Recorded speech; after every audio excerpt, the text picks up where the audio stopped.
So moving on into our three pack as promised, I wanted to talk about scripts. There's just a lot of angst about using scripts, a Yeah. lot of feelings and opinions about using scripts, and a lot of strategies to using scripts. So I kind of put together a three pack of just my thoughts on scripts. So the first one is I warn agents, Todd, don't become a slave to the script. You use a script, have a script, but don't make it your crutch. If you are reading your scripts verbatim, you're going to sound very robotic. You can tell when you get a sales call, someone who's just reading a script rather than somebody who just knows the script. Because I think because you want to make it sound as natural as possible. And that's the problem with having like a script right in front of you and making calls. It doesn't sound. It just sounds like you're reading, and I can tell when It's not somebody's sincere. reading. Yeah. And I'm not saying don't use a script. No. I'm just saying don't become a slave to it, because at the end of the day, when you are on the phone with someone, you are having a conversation with them. And if you're just, again, reading it verbatim, it's very, very difficult to become conversationalist and just have that natural flow.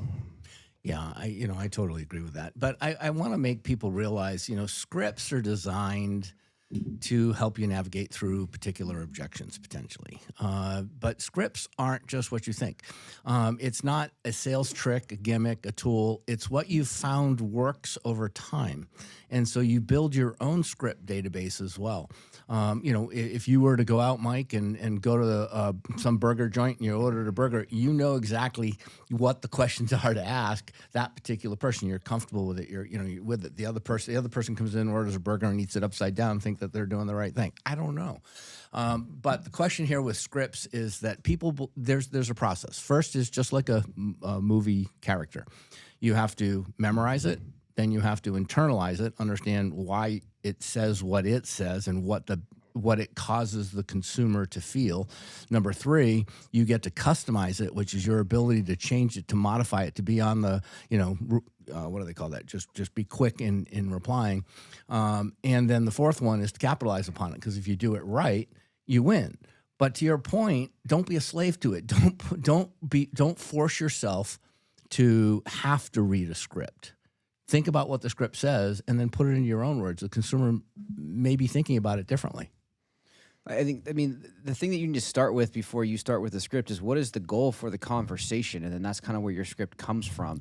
If you're writing them yourself or you're taking somebody else's, as you guys have already mentioned, it's a conversation. And I guess the term script gets people sometimes flummoxed. Let's use that word. Ooh, good word. A script is an outline of a conversation. You're just trying to build the conversation in a way that allows you to walk through it carefully, clearly, and so that your objective is obtained. That's what the outline or the script is there for you. If you're calling about a specific thing, the script is easier, but you still have a script when someone asks you about interest rates. When someone asks you about the current market, is this a good time to buy? You're answering a question based on a script that you've been able to internalize and create based on the information that you have. That's what a script is. So sometimes agents get in their own way about the term script when they really should just be comfortable having conversations, and that's what scripts do.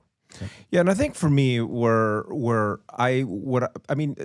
script for me is the starting point. There is the content that I need to personalize to overcome whatever objection that I'm trying to overcome. So my strategy and what I like to do is I like to take a script and become very familiar with it, but turn it into bullet points. Because it's like when you have a PowerPoint presentation. You shouldn't always just be reading specifically from the PowerPoint presentation, but you have a bullet point, and you become so familiar with it. And when the bullet point pops up, you now know your talking points. And so I like to make a list of bullet points for each script rather than just having, again, long sentences and long paragraphs to read.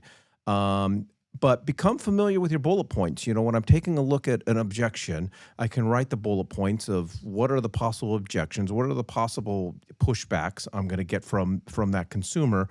But what I love about bullet points as opposed to just reading a paragraph. Because if you're, again, becoming a slave to the script, you're just reading a paragraph, you're going to have a hard time pivoting. Because if I'm reading verbatim and then, Todd, you challenge me on something, then I got to scroll through the papers. And you lose your it's place. It's like that choose your own Yeah. adventure book. You know, I got to flip to page 22 or whatever the case is. Because if you're being a conversationalist and you are overcoming objections, you have to be able to pivot. So I mean, I will take a script and I'll break it up into bullet points and then become incredibly familiar with those bullet points, because those are the things, because I can, if I got a piece of paper with all these bullet points, I can go back and forth and look for that next bullet point to handle whatever response I got from the consumer. You know, this is one of the key areas in which I use ChatGPT. And realistically, you can turn on your microphone and talk into it. Don't type, because you type at a different thought process speed than you talk. So put it on the talk and basically just, or start off, here's another thought that you can do this as well. Put off, what are the consumers, what are Arizona real estate buyers' objections to the market at this point? Or you can pick particular areas and then take that one and say, give me a script for this, you know, a 1-sentence script or a 2-sentence script for this, you know, and then it'll give it to you. But you said something, Mike, and I want to tie to that. Then ask it, what is the objection going to be from that person when they hear me? Or read what are this the 3 script? top objections? Or what are the 3 top objections? Good point.